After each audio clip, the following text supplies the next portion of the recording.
Yeah. Okay, great. Great. Okay, guys. So my name is Naima. I'm a critic, journalist, and researcher. I'm your moderation and host for the next hour. And I will be in conversation with a person that I dearly respect as somebody who has been in rap, journalism, and leftist spaces just like me, and who got turned off by all of them, just like me. So as you're noticing, this conversation is in English because that is part of the structure at DICE Festival. And I think that is both cool and sad at the same time, because I would like to have this conversation with Jane in German, and I think a lot of people would appreciate that. And we will, inshallah, in the future, because it matters to people who speak German. But I'm also happy because it allows for us to put it in a bigger global Me Too context. And it's also a reality that doing it in English makes it more accessible in certain spaces. So basically, I'd like to say now, if people are watching and listening and they have trouble kind of like understanding, wenn es Probleme gibt im Verständnis, macht euch bitte Notizen, notiert euch Fragen, take down some notes if you have questions or anything like that. And we will do our best after this conversation to answer those questions, especially if it's in terms of like comprehension, vor allem wenn es Verständnis geht. So in terms of the structure today, I will introduce Jane to those of you who don't know her and talk about our positioning in German rap as well. We will look back at the moment that we are in and the initiative that was created in the summer. And then Jane and I will kind of like dive into a back and forth of questions and observations and ideas that hit the topics of backlash, justice, and intersectionality. I will put out some of the things here because I'm irritated by so much happening on my screen. Okay. So let me introduce my guest for today. She has basically everything that broad parts of the German media landscape and also like leftist politics are missing. Intersectional class analysis, a knowledge of pop culture, national politics, and like leftist points of interest. She dares to write provoking statements in very clear language. She has actual political backbone. And most importantly, I think that she has a very real understanding of how much individualism as a neoliberal ideology has also appropriated spaces of leftist discourse, because it's actually quite hard to profit from collective answers and collective work in terms of like profiling oneself. And I think that's actually something really problematic in the cultural spaces that we move in. She writes jokes and analyzes mostly in the digital, but also in the analog space as the figure of Jane. And she does so anonymously to protect her private personhood, because the backlash against people perceived as females suffer so much repression from reactionary figures in this wannabe post-Nazi, wannabe post-fascist, post-Angela Merkel Germany. So welcome, Jane. Welcome, thank you very much. This sounds so good. So we are here to talk about DeutschRapMeT, which is basically a moment of truth, a movement in the sense of that things are moving, a hashtag for the stories and the people who want to tell them, and an initiative that is highlighting, calling out, and dealing with the rampant culture of sexism in the music industry and scene in German hip hop. It is basically a logical political consequence for a space where like victim silencing has been taking place for many, many years and is still taking place. My first question to Jane would be, wait, there's one more thing that I'd like to say. Like Jane and I, we are both journalists and we are both women that have worked in rap since years. So many of the things that we will talk about today are not like scientific analysis or like taken out of an internet phenomenon or anything like that. It's part of our embodied experience. Like many of these things refer to our own stories and our own trauma and have therefore become part of our feminist politics. So my first question for you, Jane, can you talk about your relationship to rap and feminist politics? Well, this is not a scientific research question, like something especially for a internet phenomena or any kind of other forces trying to tell women globally to dare to speak out about abuse. It's like my personal relationship is my reality. It's like, as you said, we are women, and we love hip hop, and so we have a little gateway to both of it. And this is like we when we dare to speak out of abuse, it's also not a chance for us to reach out cloud or personal gain, but we like as lived in a reality that we encountered as young girls and women, and we are driven by also wanting younger women and girls not to have to go through the same violence and silence that we and women we know and surely care about went through. So yeah, it's like the purpose is not to discuss specific cases. It's like, as you said, we're not it's not specially about a movement related to the German rap scene. We want to explore it a long time coming and talk about what hindered the scandalization of comprehensive sexual and sexualized misconduct in this part of the music scene and of course of the industry. And then yeah, it's for me, it was a special force from my inner being. Mm-hmm. So, as you said, we will look at the initiative DeutschRapMeT and also the impact and the backlash that this initiative received, and what actual justice could look like if people were not so stubbornly like clinging to the actual violence status quo in terms of like being rewarded and status and money and like all the benefits that patriarchal dominance affords you when you participate in it. I'd like to give some context at this point. There's other, but actually very few people who have written about and talked about the sexism and abuse in German rap. So it's not like an overnight sensation or anything, what happened. And if people would have wanted and would have cared, they could have listened earlier. So this is not a comprehensive list, but people like Lady Bitch Ray, Suki, and also other people have actually brought feminist discourse into rap for like years. And there has also been, I'd say, like a wave of younger and female faces in German rap in terms of like journalism, A&Ring, management, and all of that, and also like rappers and producers themselves. But like seeing actual structural changes has been quite slow or low. And last summer, so I think that's kind of like the backdrop to see like, yes, things are happening. Of course, 2021 doesn't look the same like, I don't know, 1995 or anything like that, but there is no radical change. And this summer, a young woman made rape allegations against a very famous German rapper. And the story quickly received like mainstream press and online attention.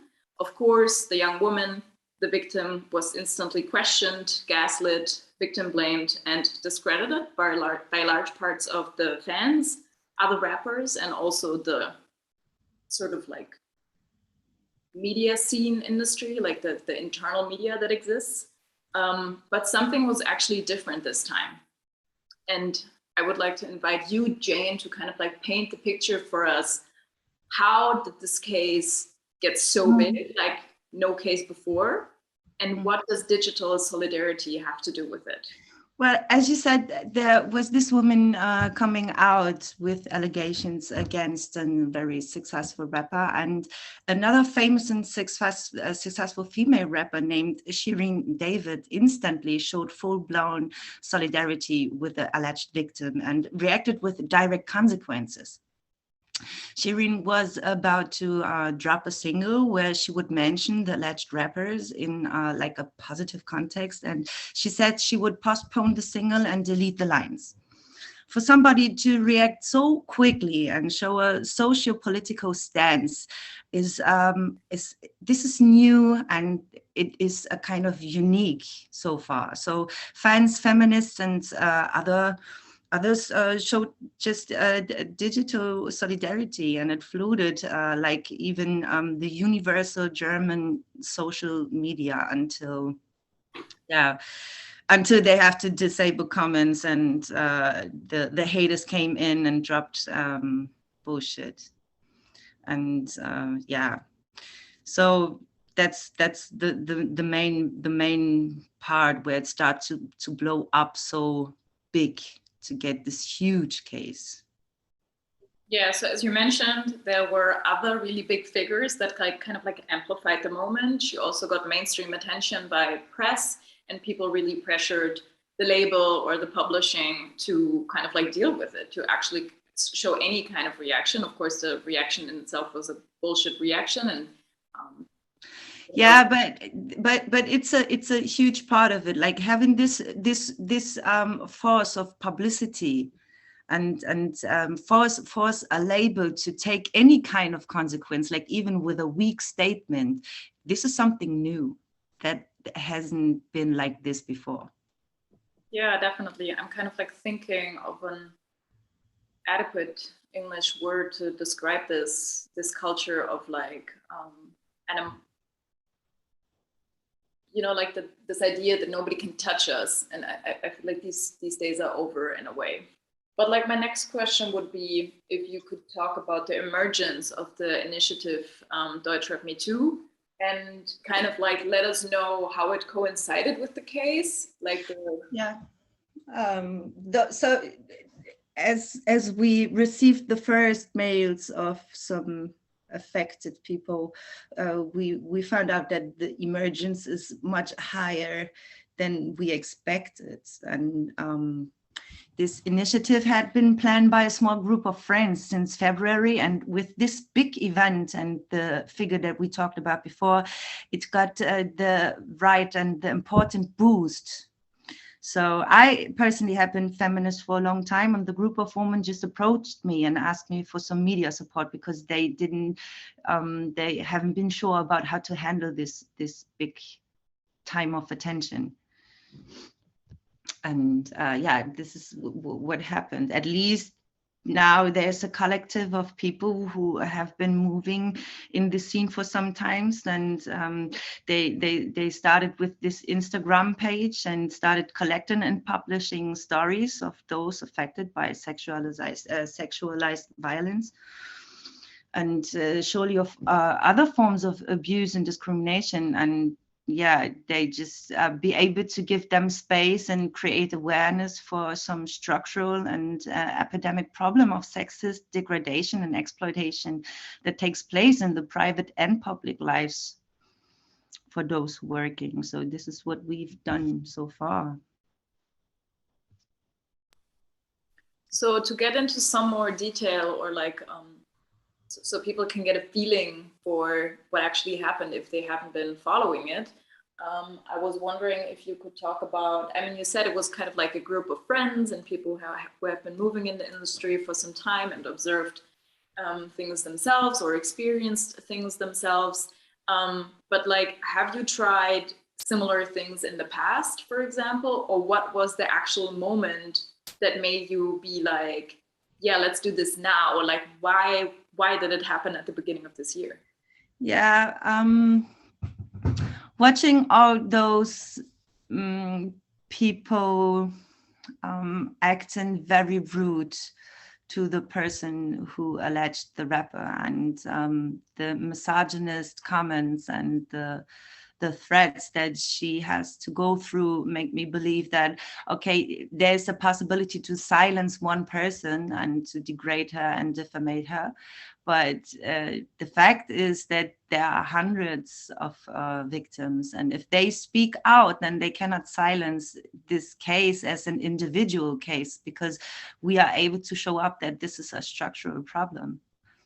And so basically what you're saying is that it was an act of strategic necessity, because you realized, okay, so here's a moment that could change awareness in a way. But if this person gets silenced by this mob of like anti-feminists or whatever, there's a problem. But if we answer with like a collective awareness of the structure of this problem, something might move. Yeah, it's exactly this. It's like, you know, we need to be a community to empower ourselves, to get back in power, to have a possibility to act in power. And it was empathy and solidarity to decide that now, okay, we are going to make this own site. Beside the fact that I was just tweeting about it and this friend of groups took place in it, and then they decided to create this page and decided to make it to an kind of safe space for victims. And there was a poor strategic before. We didn't think of all the things that could happen. It was not like we sat together and planned it. We just, you know, looked how we can grow into all these things happen to us. So as a victim of suppression mechanism, a power that we can develop is to create publicity. This is our power. I wanted to say, that's my next question. Why is PR so important in this space? Like, why is discourse actually important? Well, first of all, it's a kind of protection. We thought a lot about how we can proceed legally and protect the victims, and the scope of actions is narrow. So we have chosen carefully considered instruments, and this is anonymity and being a community, because together we are strong. Yeah, I mean, if I think about, we need to think about these things in a way of togetherness, because if I think about intersectionality, if I think about justice, if I think about backlash in terms of like sexual abuse and talking about sexual abuse and fighting against it, it's impossible to not think about the interconnectedness of these things or to view them separately in a way. Because if we think about who suffers from violence, who perpetrates violence, who fights back against this violence? What does it mean for justice? Who receives backlash? From whom? For what? Who is discredited? Who is believed? Who does the actual labor? Who presents it as his or her own? You come back to all of these circles of, you have to think about it together. So like, for me, it's a no-brainer as a person of color, as a woman, as a feminist, as a person with an opinion. And in a way, it's also a bit boring that we have to repeat it in spaces like this, where it's very likely that we are around like-minded people already in terms of like politics and analysis and opinion. But for clarity, from a social-political view, or like a reality check type view, why do we need a strong feminist movement, specifically relating to abuse and the German rap scene, in your opinion, Jane? Well, at least we need a strong feminist movement because of the circumstances we're still suffering on. And German rap is not out of this society, it's just a part of the society. Beside the fact that sexism is a kind of stylistic instrument for all of them, which keeps normalizing the process of abusing women somehow, even in the realities of the person. So I think it's a question of why we didn't consider to do it 10 years ago, because we need this feminist movement, as the things and how they came out now has shown us. Yeah, I think so too. I think if you are able to look with an open eye and less delusion about the status quo, and you actually start to believe survivors and people who talk about the violence that they suffer from, you would be forced to act, not just from a moral perspective, but from like a practical perspective, because this abuse is like eating up large parts of society. But since we are progressives and the status quo is not progressive, we will always face backlash. It's part of the game, if you want to say so. Yeah, and this is why we have to share our resources. This is why we have to come together and put all our strength together, so it's quite easier to handle the backlashes. Yeah, I mean, you and I, we talked about this a lot in like conversations and phone calls, how important it is to move together and sometimes also not move together. But there needs to be like a coordinated effort so individual people do not get burned out or not like pushed away through the online hate or through legal threats. Which is a, excuse me for interrupt you, but this is a very important part you said, because some of the survivors are still traumatized and even working on those cases make a re-traumatization. So there's a huge lack of, you know, strength for some of them. So it's even more important to stay together and be solidar. Yeah, I totally agree. It's not like we have reached this utopian level of solidarity where like all progressives or all like Flinter people or all people who want to fight against patriarchy or capitalism or whatever are joined in a joint effort. That's not the case. For sure not in German rap or German pop culture or anything. It's for sure like a vision and an idea and a utopia. And as you said, many people are still very much isolated in their experiences, isolated in maybe legal fights, isolated in fights for credibility from other people around them who will not believe them. So just the very beginning, for sure. I would like to talk about the forms of backlash that people receive who work against the status quo. And maybe you can talk about the backlash that the initiative has faced, because you have done PR work for them, and at some point it also became, I guess, sort of like known that Jane, the figure of Jane, does publicity work for DeutschRapMeT, and like there was this link visible for the public then, and I think your account was then also targeted by backlash that was supposed to hit the initiative. Yeah, some kind of course, yeah.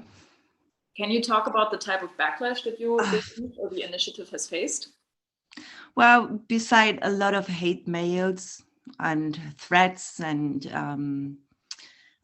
pages trying to dox us, it's for us personally like only a kind of online case, because as we decided to stay anonymous, it's something which is like really happening online. And it took place in our private life somehow because of all the doxing threats that we received and anything. Can you maybe tell people who don't know what doxing is? Okay, it's like threatening somebody to release his own his personality, his ID, his identity. His personal information or her personal. Yeah, just they are able to leak your personal information or your whole name, the place where you live in at, your telephone number, address, everything. And yeah, it's like they made a real hunt on us. They really tried to dox us and to find out who is DeutschRapMeT, who is Jane. And like even yesterday somebody made a video about me, and yeah, it's very it's a very interesting it's a very interesting kind of development that we are observing, because there are lots of different groups taking alliance against our feminism, and they're like really pressuring us. They sending us daily mails and make like really trying to psychological manipulate us and make us afraid of them, and they collaborate with each other, and yeah, it's pretty awful.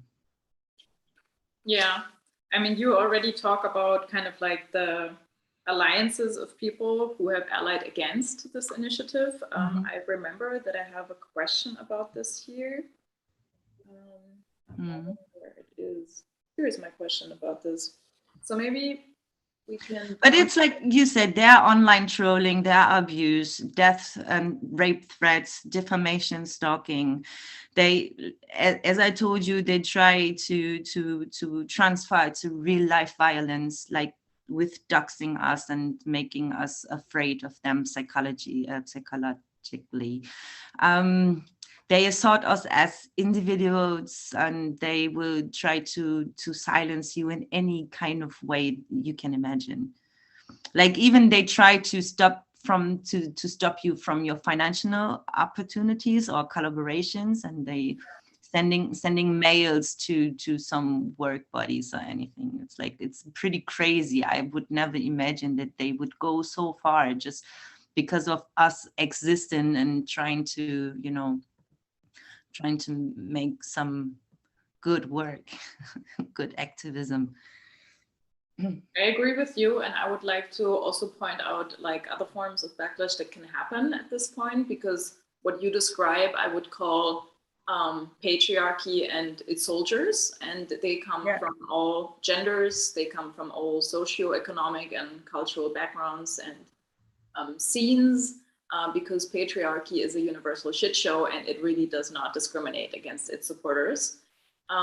So I would say that one of the biggest backlashes that you described is just to keep dominance in this narrative that is part of rape culture and that is deeply ingrained into the patriarchal belief systems about women as related to their status as like disposable objects. And disposable here in this sense,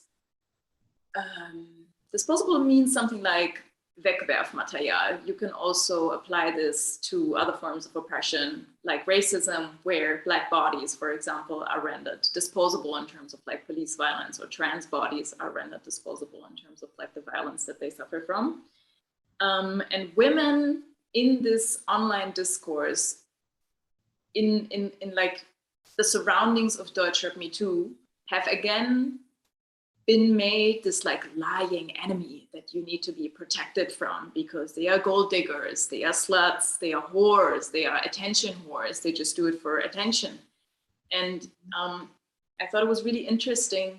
I read this tweet by Mona El-Tahawi. She's an Egyptian feminist and writer. I think she tweeted this in 2019, and she said, and here I quote, attention is power. When you command attention, you command power.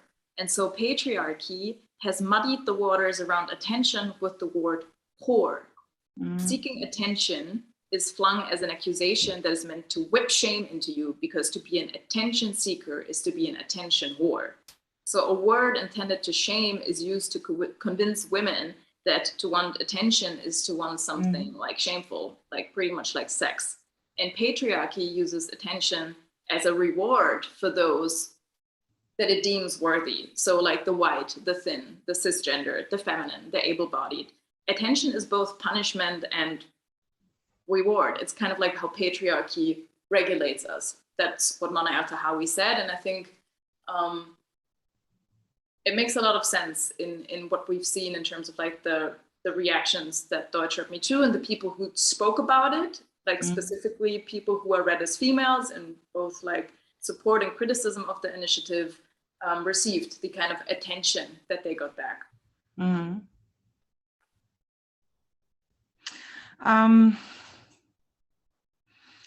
Yeah, well, the kind, excuse me, can you repeat the question? There was no question. I was basically just elaborating by myself. Yeah, okay, so I totally agree. Like there was, and especially this alliance that we talked about made me very uncomfortable about the future of this. Like this automatically leads to the question, who takes places, who takes spaces, who takes rooms, and who's fighting for it? Yeah, I think what you described is this like cringe moment where we could see that nationalist rappers, conspiracy theorists, those from the far right, anti-feminists, and like the pick-me girls who are like, no, craving for male attention and validation, I would say. Let me sit on your table. I will say nothing about feminism. How those people like basically use very fascist, very right-wing rhetoric to discredit others and to position themselves as like the moral Deutungshoheit, like the moral voice, almost like a messiah's figure who like rises above all of this. And like, what were you thinking when you observed the creation of these like alliances? Well, I wasn't a bit surprised by the resulting alliances, and I tend to like even the intensity of the hatred wasn't surprising me because I've been there before because of some anti-fascist stuff that I wrote. Well, all this victim blaming, silencing, and discrediting us as an initiative or as an individual is nothing new. It's like a the right wingers took years ago places with all of this instrument online. So I wasn't surprised. Mm-hmm. Yeah, in a way it's logical, right? Because what we ask for is for things to come to the light, like out of the shadows of shame, of patriarchy, of this is private. Kunstfreiheit. Who cares if he hits his girlfriend? I just love the lyrics. Blah, blah, blah, all this bullshit. And we challenge the narrative and the distribution of like space and attention.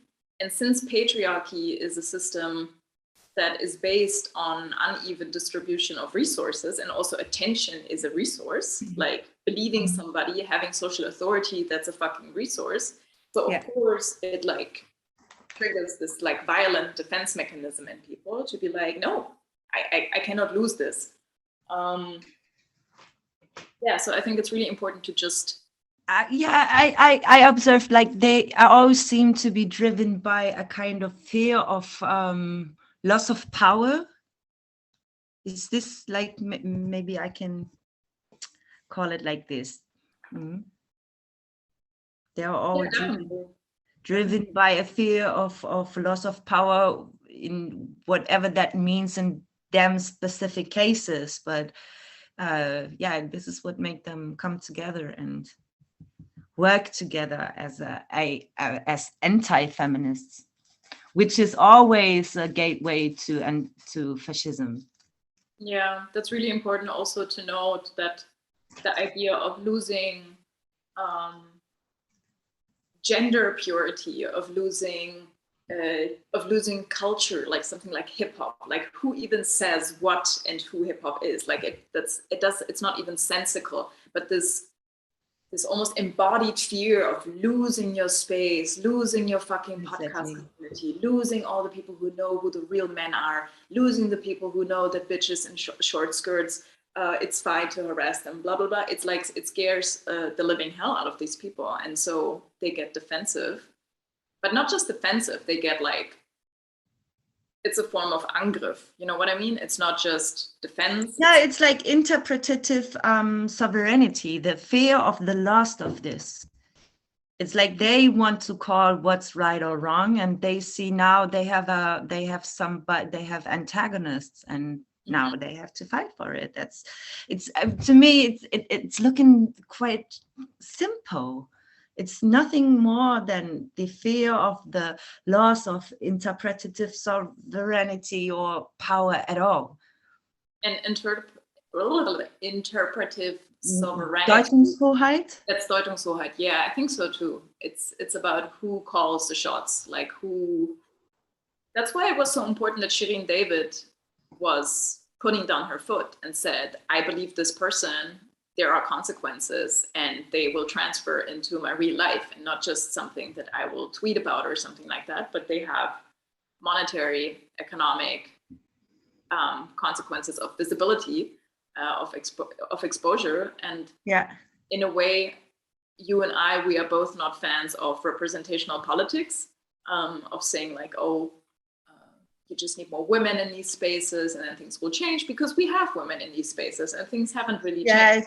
We like to view it more from a kind of class consciousness than from a kind of identity. For sure, but like after this moment, I was wondering, like I asked myself, like, does it actually make a difference that there are now successful female rappers who have like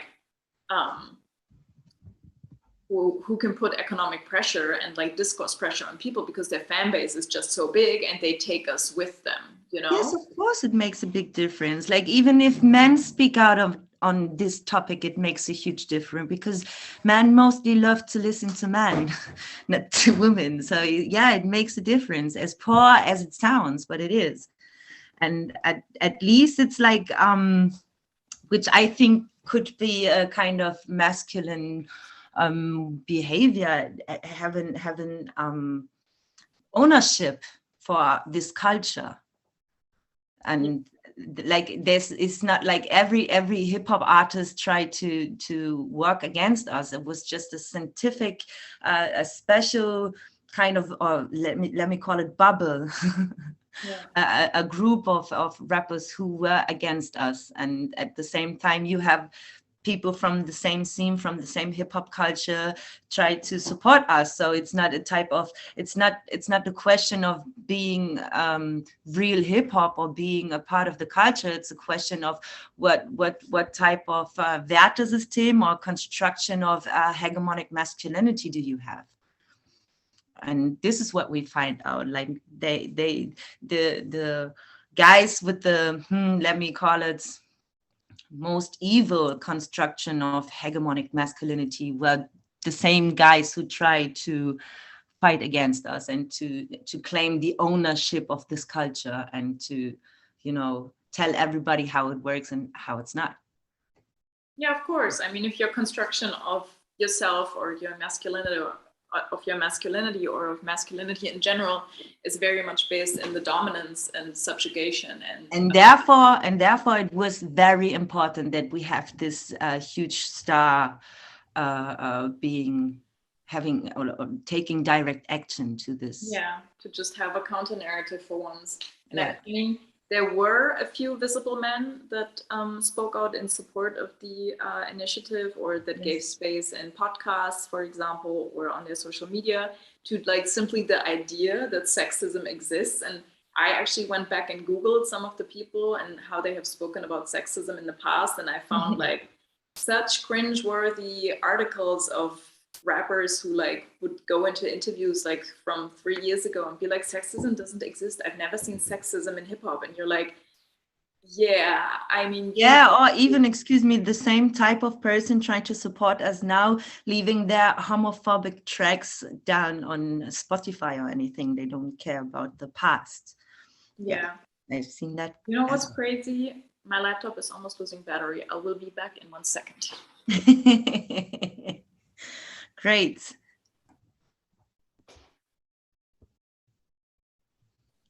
I am so professional. I think it's beautiful.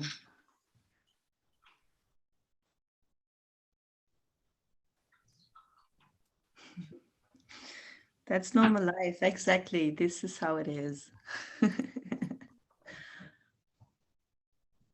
Yes.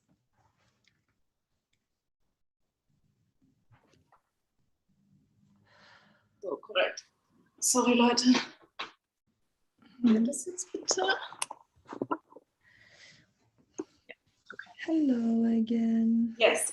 So I was talking about there were a few men who like supported publicly.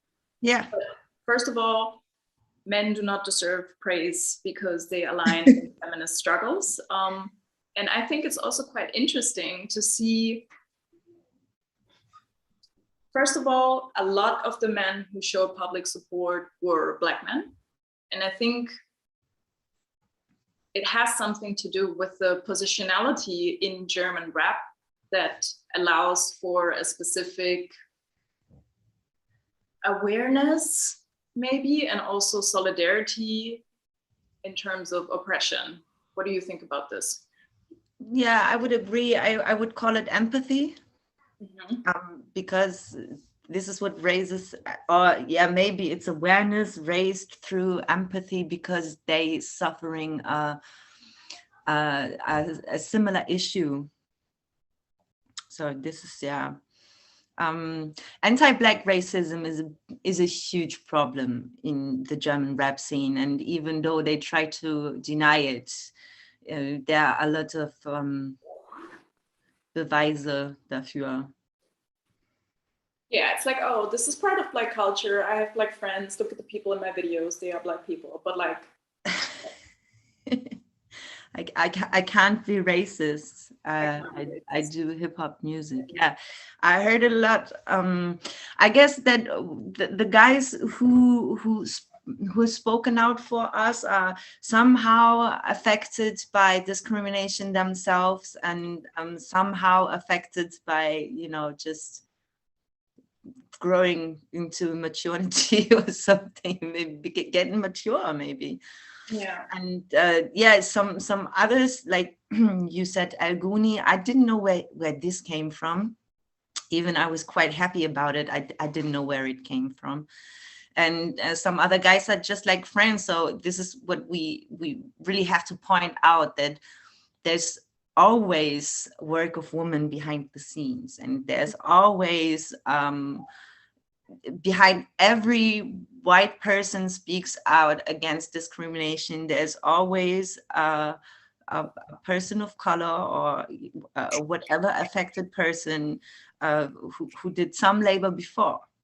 Yeah. We really have to point out that this is not coming from nowhere. It's coming from a lot of hours of work from women of color. Yeah, I mean, we talk to these people. We have long conversations. We have long phone calls. We have rounds and rounds and years after years of chai and talking to people and being like, how can you be so ignorant to not see this? And then be in this constant like limbo of being empathetic towards like their experiences and being socialized as men and being socialized that patriarchal dominance is normal. It like, you're entitled to all of this, like, but then also be in the confrontation and be in this constant emotional and also like non-emotional, just purely educational labor of convincing people of your inherent worthiness as a human being.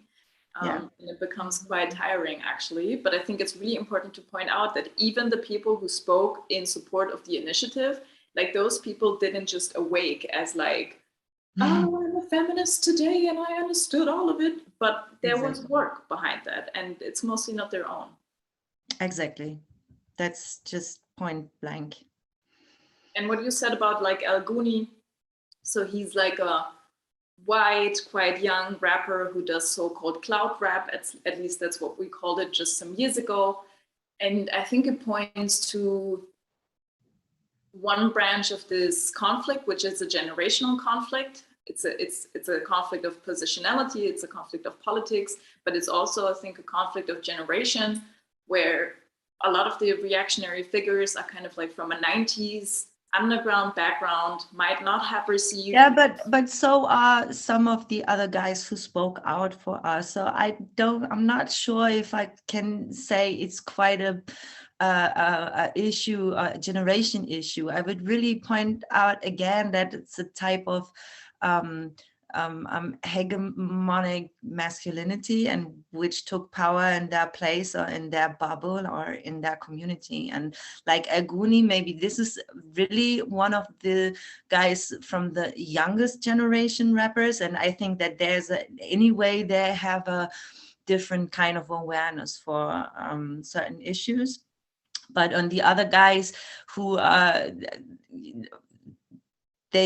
they self come from this 90s rap, but as we pointed out, like they are affected from other discriminations, and maybe there's the awareness, but I wouldn't just, break it through and say it's just a generation conflict. It's not. I totally agree with you. I would just say that one chunk could be a generational conflict. Of course, yeah, I agree. Yes. Line. Mm-hmm. Because constructions of masculinity have also changed over time, and like the creative freedom, let's say, that some people took that are younger and do rap music also has to do with saying goodbye to some of the limitations that hip hop has given them. And these limitations are also in terms of constructions of masculinity, I think, because younger men might not perceive feminism as their enemy, because some of them have understood that it brings a sense of freedom to their lives as well. And I think people from the so-called cloud rap scene have often also have to deal with underlying homophobia. Exactly. Yeah. This idea, you're not a real rapper, you're not this tough guy who like fucks bitches all the time in his tracks. Of course, there's also people who do kind of like cloud rappy music and who are super rapey, heterosexist dudes. I mean, they exist as well. It's a spectrum. But I feel like there's a tendency where people were allowed to be a bit more soft. And yeah, because it's like you said, it's because they realize that this kind of patriarchy is limiting themselves. Yeah. It's not like only putting flinter persons under pressure or oppressing them. It's oppressing everyone. It's affecting everyone. Yeah, and I think it just shows how conservative the German rap scene actually still is in 2021. And one thing like the whole rhetoric that we were confronted with was so right-winged and so reactionary. This is what really surprised me. It's like, okay, I expected there's a backlash and I expected like some hate, but that the persons are taking place in AfD rhetoric, like really far right-wing rhetoric. This is something that I didn't expect it in this way. So would you say, because like if I think about this AfD fascist rhetoric, what comes to mind, or like what the emotion that it triggers in me is actual pure violence. Yes. And yeah, so yeah, I would agree with that. I think the reactions were highly emotionalized, highly violent, and for that matter, there was also no sense of like analysis or anything. It was just like, I will.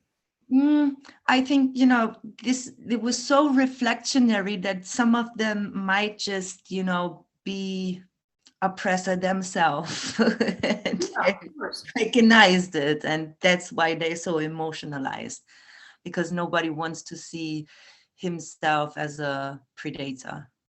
Yeah, for sure. Like if it's so important to you to defend all the mechanisms that make rape culture possible, or that will actually not hold people who commit abuse accountable, it's quite likely that you are realizing that some of the behaviors you have shown towards friends, girlfriends, acquaintances, one-night stands, partners, whatsoever, were actually quite predatory themselves. I think and this is this gives them a deep insecurity about themselves, and they compensate it with violence.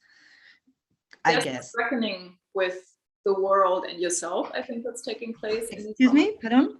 That's really important for people to be able to hold that as auszuhalten, because the amount of violence that most cis guys have done to their surroundings is like, the pain of realizing that is nothing to the pain that you have caused. So I think it needs to be in relation to one another, and it can actually be a great source for transformation, to become an ally in these struggles, to be able to talk to people and be like, hey, I've been that guy, I've been that asshole, and like, let's do it better. But most of the time people get so stuck in their feelings of like shame or guilt that they don't even come to the point where it's about responsibility.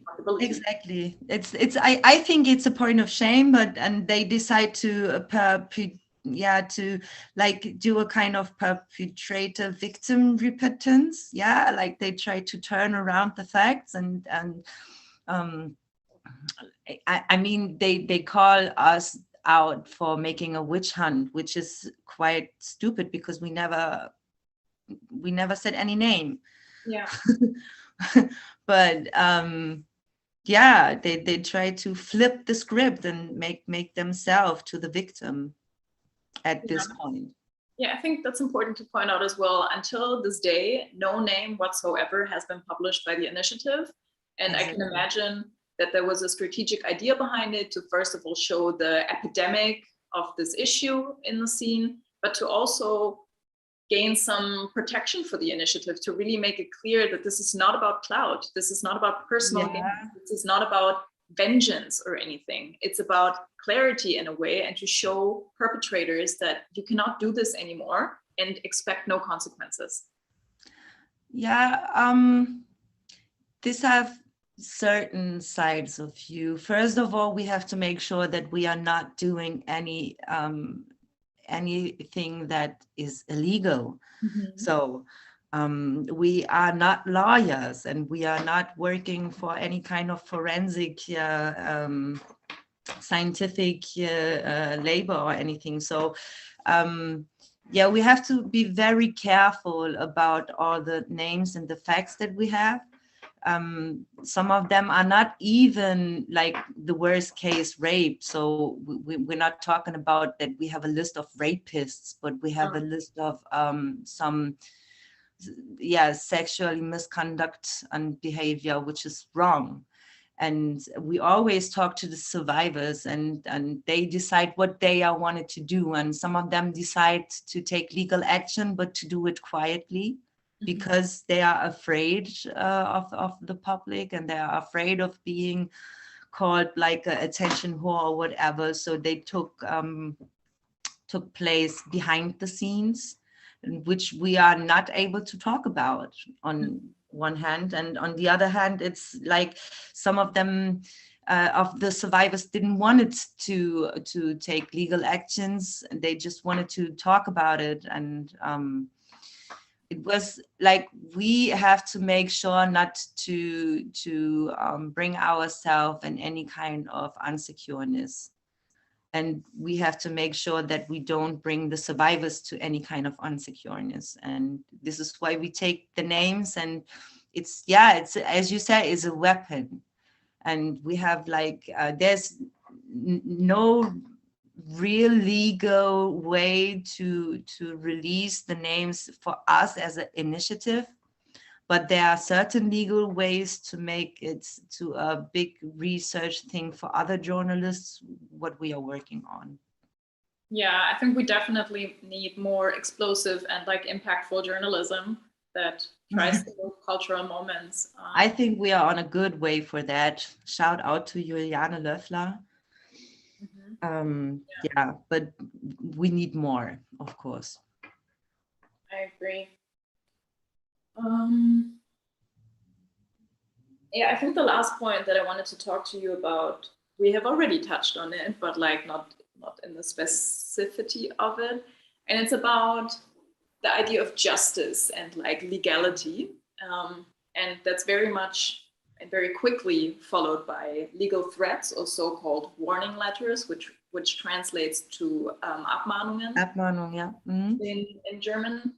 And the basic idea is, okay, so here's a person, and that person has information or has heard information, and they will talk about it. And people with money, people with power, people with resources will use everything they can to protect discourse, narrative, because it's power. And that means that very fast you get mail by the lawyers of people who tell you, do not talk about this, or tell us that it's wrong. And that shows us that the justice system isn't based on the idea of justice, because you can buy a certain sense of justice, you can buy a certain sense of support. And sometimes it's not about the facts or if you can prove that something is right or wrong, but it's about the person who has more financial resources to actually stay in this process of like letter to letter, lawyer to lawyer, court to court, because it's a tiring process and it literally costs money. Yes. This is like a vicious circle of attorney bills quickly arises for whatever you do. It's like people make videos full of lies and claim this as freedom of expression and are therefore warned, and then this vicious cycle starts again. This is a huge problem. As you said, like we really need more feminist lawyers or attorneys to take legal action on those kind of cases for, like, how they call it, pro bono. Yeah, for sure. I think Margarete Stokowski also mentioned this in her column, that like, what have we actually reached after so and so many years of Me Too? Like, what are the actual consequences? And in Germany, we're still very much like picking up the crumbs from the bottom, and that it would be a giant feminist step if there was a network of pro bono lawyers that would deal with like Me Too cases or cases of abuse, and where they would have like a solidarity practice of people who will actually defend their right to like Meinungsfreiheit and all of that, because Meinungsfreiheit at the end of the day is a right that is protected by the amount of financial resources that you have. Exactly, like everything is, the whole legal system is based on that, as you found out before. This is what makes it very hard for some survivors to step out or step forward in legal action, because they're just missing all the resources, and it's not even like financially, no, it's emotionally and psychology as well. So beside all this shadow work they have to do to realize what's coming up for you, to see all the letters, and to, you know, having an Überblick, it's pretty hard for them, and especially if they are young. Yeah, it would be a big gain if there's any kind of collective attorney group who can protect women or survive from this. Yeah. When I did some research for this talk, I actually found an initiative in Washington who started to do this. They are called the National Women's Law Center, and they have kind of like a sub-branch of people who are dealing with like Me Too cases to afford them a pro bono lawyer. And she said, like a spokesperson for them said, that the funding prioritizes cases involving low-wage workers, women in non-traditional jobs, people of color, LGBTQ people, blah, blah, blah, blah, blah. And I thought that's also an important point to mention, that like, if you come from a family that can afford to support you because like of your proximity to, for example, whiteness or like richness, the game changes again. Like when I was in the beginning of my 20s, I had nothing. Like I didn't have any like base in the scene, or like what we describe as Rücken. Like there was no backbone for me to like fall back on, like let alone speak about finances. I could have never afforded to talk to a legal person, be like, hey, can I actually do something about what happened to me here? So yeah, I think yeah, and it's, as the younger you are, the more easy is it to intimidate you with all those paperworks. Yeah. Which is very impressive. Like, no, the German lawyer speech is totally different to the Alltagssprache, and yeah, if you don't have a good background or a supportive background, then you might be feeling pretty alone and desperate. And it's also so fucked up because it kind of like forces you, or not forces you, but like, who actually wants to talk to the police? Who actually wants to go to court? Like, most people don't even want to do that, but there is little to no idea of accountability present to us, besides this idea of, well, somebody will maybe go to jail, or maybe I will receive some like financial compensation for what happened to me. But it's also not like a route that most people want to go. So yeah, it's bitter. It's bitter, for sure. It's bitter. And then the penalties for the alleged rapists it got nothing to do with all the pain that they have caused. And yeah, for sure. Like, it's yeah, not a joke in itself. Yeah. So what I take from talking to you, maybe you can also complement this with thoughts that you think that are missing. But what I take very much is the absolute importance of collective work and collective voice, because it's so much harder to silence collective voices instead of silencing individuals. The absolute need to believe survivors, because the legal system as we know it and society as we know it will do everything to crush them, to keep up the status quo. That we should not be surprised about the violence and defense mechanisms that people display the moment they understand that you are a legit and credible and serious antagonist to their discourse and narrative. So basically, the moment people start struggling and moving like a dead animal almost, kind of like lets you know that you hit the nail on the spot. Mm. And yeah, it's also really important to pay attention to yourself and to keep yourself safe in all of this, because you can do all of this work, but then if shit starts to go down and your private life is like affected by it, and you have family, you have jobs to lose, blah, blah, blah, people might like try to hurt you in the streets or in digital spaces, it gets pretty real. So you really need to take care of yourself also and not just burn out in the struggle. Exactly. I would just add that we all have to think about our idea of solidarity, and maybe like when we talk about allies, we should more talk about companionship than solidarity. Like, yeah, you can say you are a solidar person, but I don't need persons to tell me that they feel sorry for me. I need people to go the way with me together, to be my companion. Yeah, And I think that's so. the last thing, like believe survivors, be a companion, and yeah, take care of yourself. Yeah, so I think we have reached the end of our conversation. There's a few more things that I would like to say. It's Jane and I, for example, and the people who do this work are not social workers, like we are people. Wir sind nicht die BewährungshelferInnen von Deutschrap. And we also are not interested in basically like giving abusers or abusive structures workshops so they can freshen up their image and enter the new season as a feminist 2.0, because this is not how it works.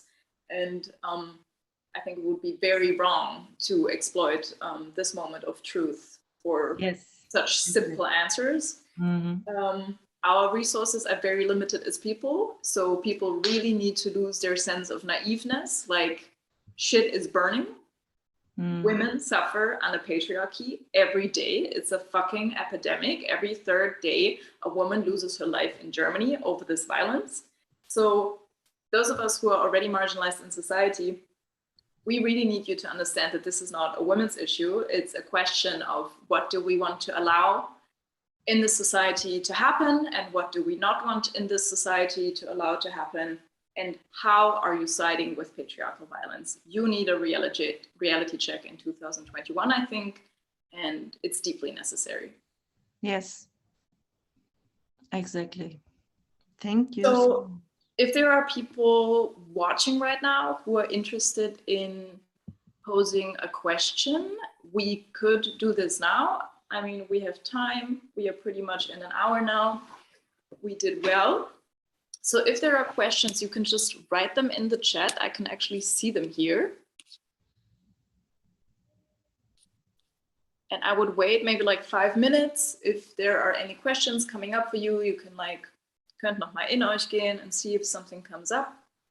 And if there are no questions and you need to think about it for some time, as I said in the beginning, you can also write them to me at Naima Amazir on Instagram, and we will do our best to answer if there's some serious interest in there. And otherwise, okay. There's a question. That's a long-ass question. That's an essay. What's the future of rap in terms of feminism? We are the future. So there's a question if there will be a parallel rap space that is more politically correct. The goal is to make the political incorrect persons to a parallel space and to dominate the huge space, I would say.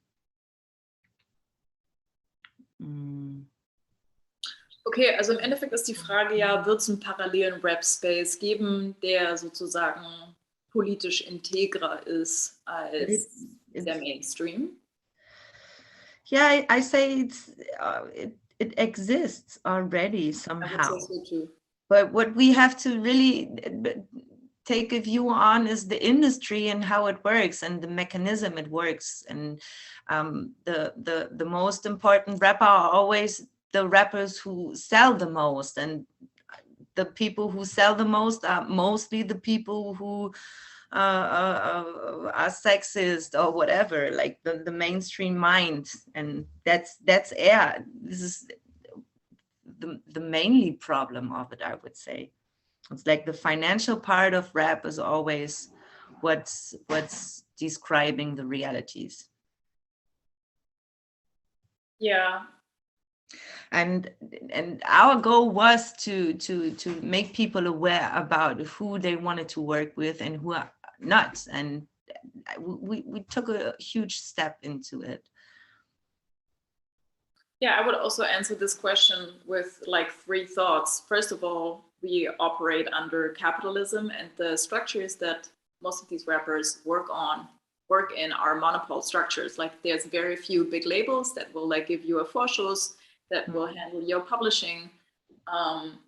So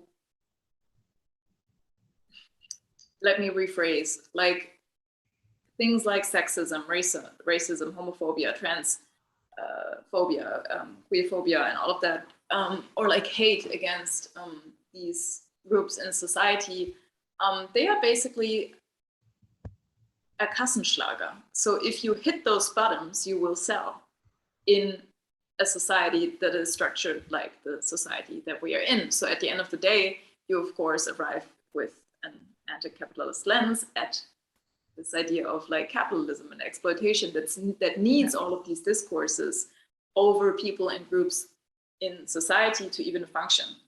So capitalism needs the idea that it's fine to exploit women's bodies, humanity, and resources and labor and so forth to function. So there will be no, like you can have this alternative rap space where we just talk in political correct language and that's all like PC or whatever, but will it change society? Like will the means of production and the way society structures be different just because we now have hip hop that is like super correct? No, of course not. So it's about more than that.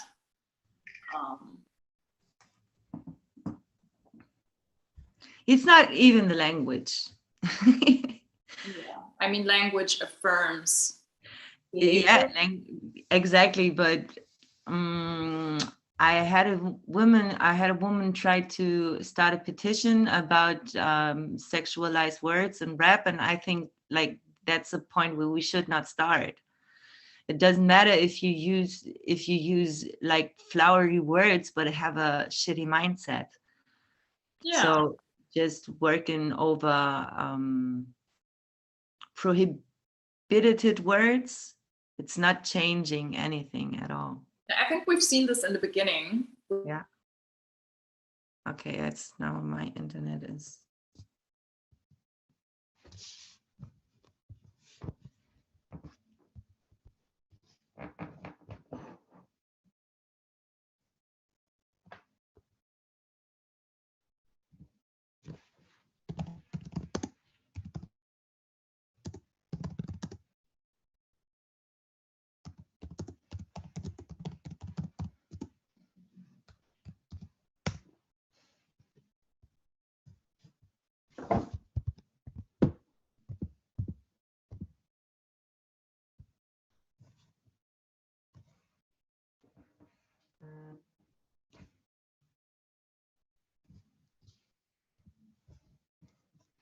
Okay, so it's just Naima telling me that her computer didn't make it.